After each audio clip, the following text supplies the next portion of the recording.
जय हिंद दोस्तों। जैसा कि आपको पता है हम लोग हिस्ट्री के इम्पॉर्टेंट क्वेश्चन का सीरीज चला रहे हैं। तो हम लोग अपना नेक्स्ट वीडियो मैंने आपके लिए हिस्ट्री के क्वेश्चंस का बनाया है दोस्तों। अब हम चलते अपने क्वेश्चन पे। हमारा क्वेश्चन क्या है? फर्स्ट क्वेश्चन है दोस्तों। तो पहला क्वेश्चन है, ऋग्वेद में हस्तलिखित ऋचाओं को क्या कहा जाता है? सबसे पहले हम समझेंगे ऋचाएँ क्या होती हैं। ऋचाएँ यानी कि मंत्र, जो हम लोग पूजा पाठ करते हैं उस समय जो मंत्र का उच्चारण करते हैं उसको बोलते हैं संस्कृत में ऋचाएँ। तो जो हस्तलिखित ऋचाएँ हैं उसको क्या कहा जाता है ऋग्वेद में? तो उसको हम लोग कहते हैं खिल। चलते हैं नेक्स्ट क्वेश्चन पे।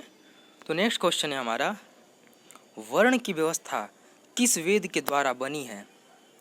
वर्ण की व्यवस्था, जो कि चार जो हमारे वर्ण हैं, ब्राह्मण, क्षत्रिय, शूद्र एंड वैश्य, ये जो हमारे चारों वर्ण की व्यवस्था है तो वो किस वेद में है? वो बनी है हमारी ऋग्वेद के द्वारा। किसकी? ऋग्वेद के द्वारा। और हमारा सबसे प्राचीन वेद कौन सा है? तो वो भी दोस्तों है हमारा प्राचीन वेद ऋग्वेद है। अब चलते हैं नेक्स्ट क्वेश्चन पे। वामन अवतार की बात किस वेद में की गई है? जो वामन देवता जिन्हें हम कहते हैं, उनका जो अवतार हुआ था, उनके जो बारे में चर्चा किया गया उस किस वेद से पता चलता है? तो वो है आपका ऋग्वेद से दोस्तों पता चलता है। अब हम चलते हैं नेक्स्ट क्वेश्चन पे। ऋग्वेद में किसका स्थान उच्च बताया गया है? तो वो ब्राह्मण है दोस्तों। जैसे कि ब्राह्मण जो पुराने काल में थे उनको हम लोग बहुत ही महत्व देते थे, तो ब्राह्मण का स्थान ऋग्वेद में बहुत ही उच्च बताया गया है। चलते अब हम लोग नेक्स्ट क्वेश्चन पे। बलि के समय पढ़े गए मंत्रों का स्रोत किस वेद में है? जो मंत्र हम लोग पढ़ते हैं पूजा पाठ में, तो वैसे ही जो अब हम लोग किसी की बलि देते हैं तो उस समय जिस मंत्रों का उपयोग किया जाता है वो किस वेद में है उसका? तो यजुर्वेद में वो मंत्र दिए गए हैं। अब हम चलते हैं नेक्स्ट क्वेश्चन पे दोस्तों। यज्ञ के नियमों का अनुपालन किस वेद में होता है? जो उसके अनुपालन यानी जो उसके नियम हैं, तो सबसे पहले हम आपको ये बता दें कि जो यज्ञ है वो यज्ञ की रीति जो है वो हमारा ऋग्वेद से चालू हुई है, परंतु जो उसके नियम दिए गए हैं उसके नियम हैं आपके यजुर्वेद में। चलते हैं अपने क्वेश्चन पे। वो कौन सा वेद है जो गद्य और पद्य दोनों में है? दोस्तों यजुर्वेद ही एक ऐसा वेद है जो कि पद्य और गद्य दोनों में लिखा गया है, यानी कि कविता और जो एक पैराग्राफ होता है उन दोनों के फॉर्म में लिखा गया है। बस यही एक इकलौता ऐसा वेद है यजुर्वेद। अब चलते हैं हम लोग नेक्स्ट क्वेश्चन पे। भारतीय संगीत का जनक किस वेद को माना जाता है? तो वो है हमारा सामवेद दोस्तों। साम से ही शाम का अर्थ होता है दोस्तों गान, गीत गाना। तो जैसे कि नाम से ही ये हमें समझ में आ रहा है कि इसका आंसर सामवेद है। चलते हैं नेक्स्ट क्वेश्चन पे। सबसे बाद का वेद कौन सा है? सबसे बाद का वेद कहने का मतलब है सबसे अंतिम वेद कौन सा है, सबसे नया वेद कौन सा है? तो उसको हम लोग बोलेंगे अथर्ववेद। और सबसे प्राचीन तो मैं आपको पहले ही बता चुका हूँ, ऋग्वेद। सबसे प्राचीन पुराण कौन सा है हम लोग का? सबसे पुराना तो जो मत्स्य पुराण है वो हमारा सबसे प्राचीन पुराण है। नेक्स्ट क्वेश्चन क्या है? वेदांगों की संख्या कितनी है? तो जैसा कि हम जानते हैं हमारे वेदांग 6 हैं। कौन कौन से हैं? शिक्षा है, ज्योतिष, कल्प, व्याकरण, निरुक्त, छंद, ये हमारे वेदांग हो गए। जैन धर्म का इतिहास किससे पता चलता है? तो वो है कल्पसूत्र से। अच्छा दोस्तों, ये जो जैन धर्म है और बुद्ध धर्म है इसके बारे में हम लोग प्राचीन इतिहास के माध्यम से इसके बारे में हम लोग स्टडी करते हैं।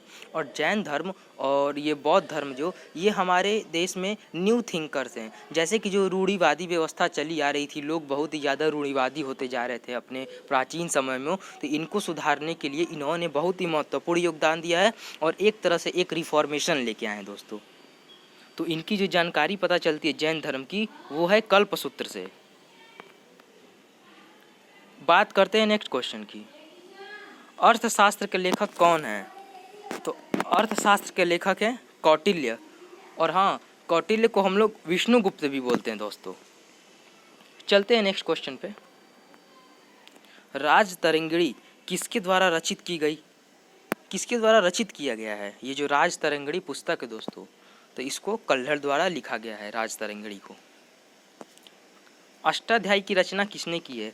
तो वो है पाणिनि। आपको बता दें अष्टाध्यायी क्या है। अष्टाध्यायी जो है संस्कृत का एक बहुत ही मोटी पुस्तक जो कि संस्कृत व्याकरण है वो अष्टाध्यायी, और जिससे कि संस्कृत से सभी भाषाओं की उत्पत्ति हुई है, जो उसका व्याकरण है उसको बोलते हैं अष्टाध्यायी, जो कि पाणिनि जी द्वारा लिखा गया है।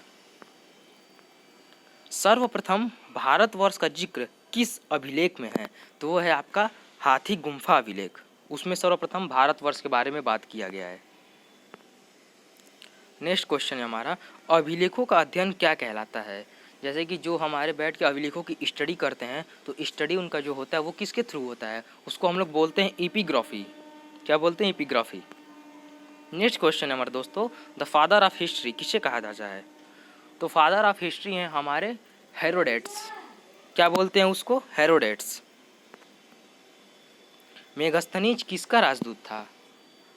तो वो था सेल्यूकस निकेटर का। किसका था? सेल्यूकस निकेटर का। मेगास्थनीज की पुस्तक का क्या नाम है?